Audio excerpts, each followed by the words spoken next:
இன்னைக்கு 1 மினிட் ஸ்டோரியில் நம்ம என்ன ஸ்டோரி பார்க்க போகிறோம் அப்படின்னு கேட்டிங்கன்னா, ஒரு விவசாயி இருந்தாராம். அவருக்கு ஒரு பொண்ணு இருந்தாங்களாம்.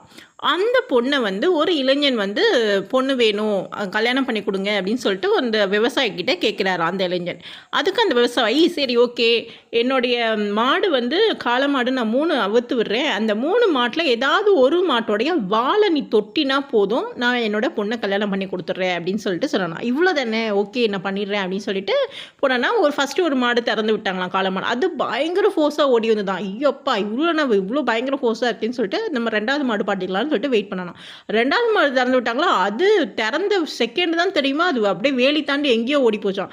சரி நம்ம 3வது மாடை எப்படியாவது தொட்டுருவோம், என்ன ஆனாலும் சரின்னு சொல்லிட்டு வெயிட் பண்ணலாம். அது வந்து பார்த்திங்கன்னா நல்லா நோஞ்சா மாதிரி நல்லா பொறுமையாக நண்டு வந்துதான். கடைசியில் அப்பா நம்ம தொட்டுடலாம் அப்படின்னு சந்தோஷத்தோட கிட்ட போய் பார்த்தா அதுக்கு வாழே இல்லையாங்க.